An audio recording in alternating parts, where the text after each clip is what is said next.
Dua ta nis nga një moment ndoshta paradoksal. Po qarkullon në rrjet 12 orët e fundit, besoj mund të kesh hasur rastësisht, një teori konspirative. Taulant Balla ka shkuar në gjykat për t'ia futur Edi Ramës në fakt. E ke parë besoj këtë? Kam parë. E citoj pak Gjokutaj, më duket ditën e djeshme gjithashtu.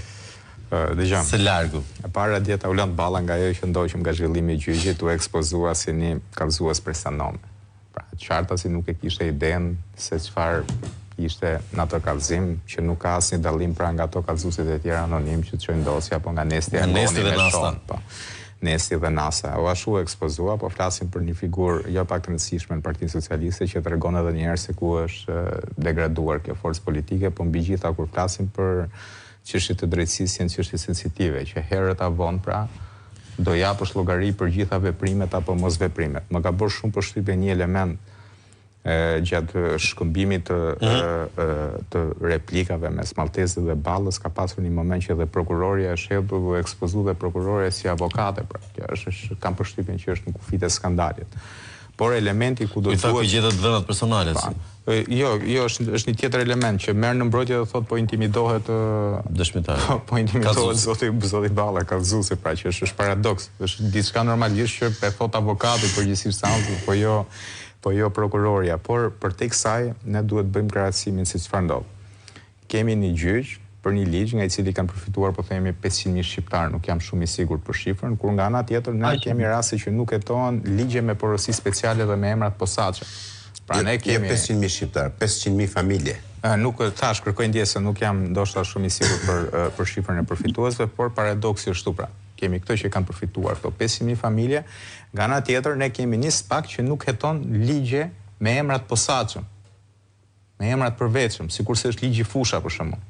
Po. Apo ligje për investime strategjike, shumë prej cilave kanë drejtësia për financimin e tyre. Pra, kjo është diferenca që ne duhet të tregojmë shqiptarëve se çfarë ndodh me këto herojtë e fëmijëve tanë. Dakor, kur këto herojtë e fëmijëve tanë bëjnë një punë të mirë në raport me një grup kriminal.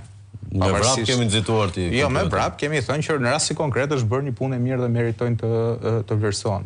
Por në rastin konkret kur diferenca është kaq flagrante, kur zotëria i cili asemri nuk i është shënuar aty, nëse e keni vënë re me kujdes dosjen asemrin, diku i referohen kryeministri, diku i referohen kryetari i Bashkisë Tiranës, diku kryetari i Këshillit Territorit, pra edhe emrin nuk kanë guxuar t'ia vendosin. Dhe kjo është bërë vetëm për të shmangur thirrjen e tij. Gjë që rezultoi që është e pashmangshme. Balla tha nuk jam konsultuar me zotin Rama për këtë kallëzim. Tani në një forcë politike ku studion me kujdes edhe like-et Facebook të ministrave apo zyrtarëve të lartë. Është çike pabesueshme. Çike pabesueshme, do të duket si kjo deklaratë Albin Kurti që jetoi me qira apo sikurse deklarata e Edi Rama para 2013-s që jetoi me qira në një apartament 75 metra katror dhe me 3.000 euro llogari në bank.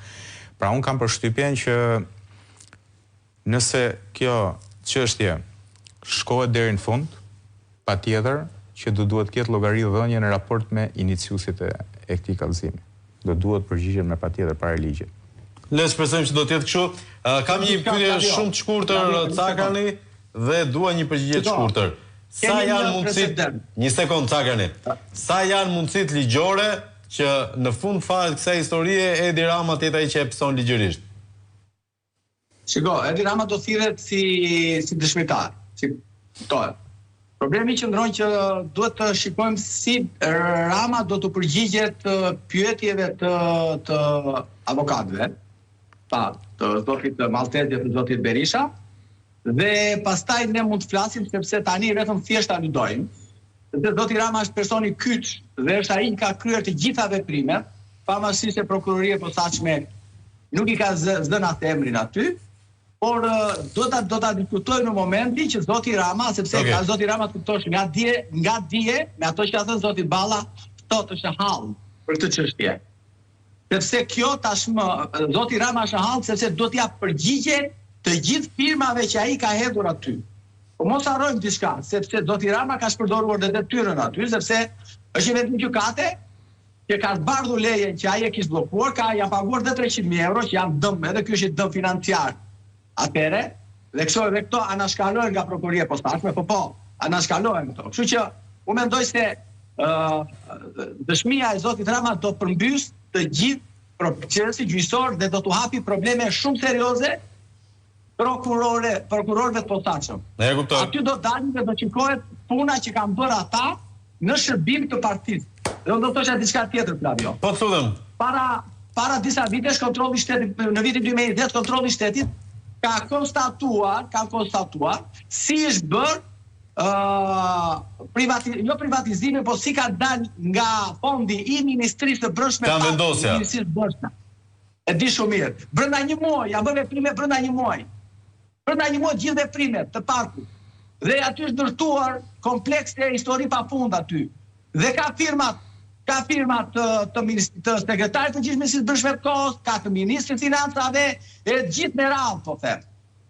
Dhe ajo çështje është çështje që nuk është hetuar edhe pse KLSH-ja e ka kapur si shkelja ka konstatuar kështu me radhë. E bëra këtë si analogji me çështjen Partizani, po çështja Partizani e morën pronarët. Ndërkohë që parkun e Ministrisë së Brendshme e mori mafia në pushtet dhe atje sot jetojnë e gjithë enturazhi Partisë Socialiste, e jetojnë gjyqtarë dhe prokurorë të posaçëm tek ai park atje, tek ajo mirëthash, ndërtesat atje, dhe askush nuk flet për atë.